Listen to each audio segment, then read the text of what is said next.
Hey tout le monde, ici Laina de Psychology pour En amour comme en affaires. Est-ce que je suis la seule qui souvent va se demander pourquoi elle n'a plus d'énergie ou de motivation de faire quelque chose? Pourquoi alors que avant j'avais plein d'idées créatives, d'activités, de dates à faire avec mon partenaire et là c'est comme si j'ai créativité moins 10. Ou sinon, pourquoi avant j'étais excitée par rapport à ce plan d'affaires, ce business project et là maintenant, juste le fait de me réveiller le matin puis travailler sur ce projet-là, ça ne fonctionne plus, ça me demande toute l'énergie du monde. Mais vous savez, si vous aussi vous êtes comme moi, mais j'ai réalisé qu'on ne se posait pas la bonne question. C'est pas pourquoi, mais plutôt où est dirigée mon énergie, mon attention. Puis pourquoi je vous dis de vous poser où est dirigée votre énergie, c'est parce que tout le monde a une quantité d'énergie, d'accord? Donc on va dire on a 100% et il y a 3 domaines de votre vie qui vous demandent de l'attention, de l'énergie. Alors peut-être vous avez séparé 25% d'énergie pour chaque chose. Ou peut-être il y en a un qui vous demande 50, l'autre 10, etc. OK? Donc petite parenthèse, c'est impossible de mettre 100% dans chaque chose. OK? Mais ça, c'est un autre sujet de vidéo. Alors, on retourne. Vous avez 4 domaines importants. Vous mettez l'énergie comme bon vous semble pour avoir un équilibre. Si tout d'un coup, ce domaine qui était une priorité énorme pour vous, et là, vous n'arrivez plus à mettre autant d'énergie, c'est pas que l'énergie s'est évaporée. C'est peut-être voir, est-ce qu'il y a un des domaines qui a eu un changement qui maintenant demande plus d'énergie que nécessaire? Ou peut-être qu'il y a une situation qui s'est présentée et que là, ça c'est devenu une priorité pour vous. Donc, c'est important de revoir, de se poser des questions.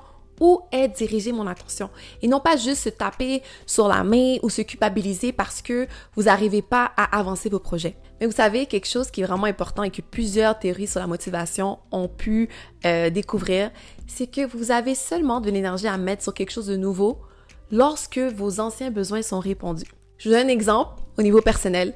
Quand j'étais en couple, on avait des conflits avec mon partenaire et il allait me dire très clairement c'était quoi ses besoins. OK? Et je les entendais. Et de tout cœur, je voulais répondre à ses besoins. Mais je n'y arrivais pas. J'y arrivais pas malgré tout l'effort du monde. Lorsque j'arrivais chez moi, après exemple, on a réglé, tout est cool, là on est de retour de la vie de vie. Mais j'arrivais pas à assimiler ou à mettre en place des nouvelles actions parce que mon énergie était dirigée vers autre chose. Avant même que je commence à entrer dans cette relation, j'avais des unfinished business, j'avais des trucs au niveau personnel à régler, au niveau de ma carrière. Donc tout ça, malgré que je mettais pas de temps dessus, j'étais à 100% dans ma relation, mais veux pas, mon inconscient continuait à mettre beaucoup d'énergie sur ces choses-là qui méritaient, selon moi, selon mon inconscient, de l'attention parce que j'étais pas consciente. Et toute mon énergie était là. Donc, tout ce qui me demandait un effort supplémentaire à mettre dans ma relation, alors que j'avais tous ces besoins-là non réglés au niveau personnel, au niveau professionnel, j'arrivais pas. Et là, tu vas te sentir vraiment nul. Tu vas te dire, oh, je suis une mauvaise copine, une mauvaise mère, une mauvaise amie. Mais c'est juste, c'est ça. Il fallait régler ces choses-là et je n'avais pas fait cette action-là, je n'avais pas fait cette réflexion-là. OK? Même chose pour un projet d'affaires. J'avais une idée. Quand j'ai eu l'idée du sexe, j'ai comme « Oh my God, c'est tellement une bonne idée. OK, dès telle date, je vais mettre mon énergie dedans, ça va devenir ma priorité. » Et là, à chaque fois que c'est le temps de me lever pour faire le projet, je n'y arrivais pas. Malgré toute ma bonne volonté, je pouvais pas, j'avais pas d'énergie à le mettre dessus parce qu'encore une fois, j'avais différentes choses qui s'étaient passées au niveau professionnel que j'avais juste enfui. Et là, je m'étais dit, OK, non, je me concentre sur les nouvelles choses à régler, looking forward, etc. Mais le besoin est encore là. J'avais un besoin non répondu où ce que mon inconscient, mon cerveau mettait de l'énergie sur ces choses-là pour pouvoir trouver une solution. Donc, tant que vous n'avez pas de solution pour les choses qui ne sont pas réglées, veux pas, c'est plein de petits dossiers qui commencent à s'accumuler, qui vous demandent d'énergie et vous n'allez pas l'avoir pour les choses qui sont vraiment importantes, qui vont vous permettre d'avancer. Okay? Donc, tout ça pour vous dire quoi? Prenez le temps de vous poser la question. Où est dirigée mon énergie? Et encore une fois, ce n'est pas où est-ce que vous mettez beaucoup d'efforts, où est-ce que vous mettez beaucoup de temps. Juste, qu'est-ce qui sincèrement préoccupe vos pensées? Qu'est-ce qui sincèrement là? Si vous n'essayez pas de toutes les refouler ou de focus, oh non, il faut que je pense à mon futur.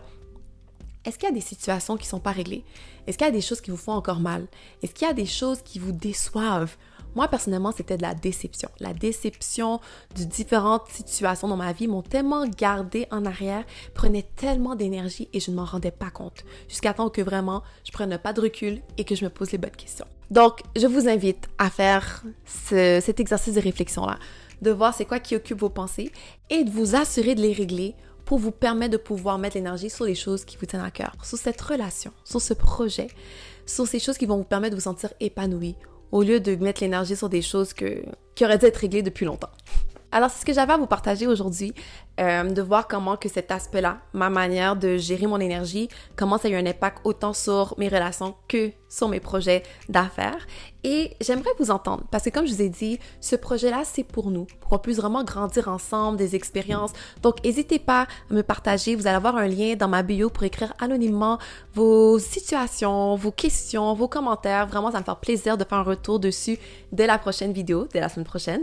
Et vraiment pour qu'on puisse grandir ensemble à tous les niveaux, comme prospère notre état intérieur. Parce que je sais pas pour vous, mais moi j'ai terminé avec tout ce qui est perte d'argent, perte d'énergie, tout ça là qui m'empêche d'avancer, autant au niveau professionnel que personnel. Maintenant, on va de l'avant et j'espère avoir votre participation pour qu'on puisse grandir ensemble par rapport à tout ça. Alors c'était tout pour moi. Je vous souhaite bon succès dans votre réflexion par rapport à où est-ce que vous placez votre énergie. Ayez beaucoup de bienveillance pendant que vous faites cet exercice, s'il vous plaît. OK? C'est quelque chose qui est hors de votre contrôle. Et aussi, let's grow together. Merci beaucoup pour votre écoute et je vous dis à très bientôt pour le prochain épisode de En amour comme en affaires.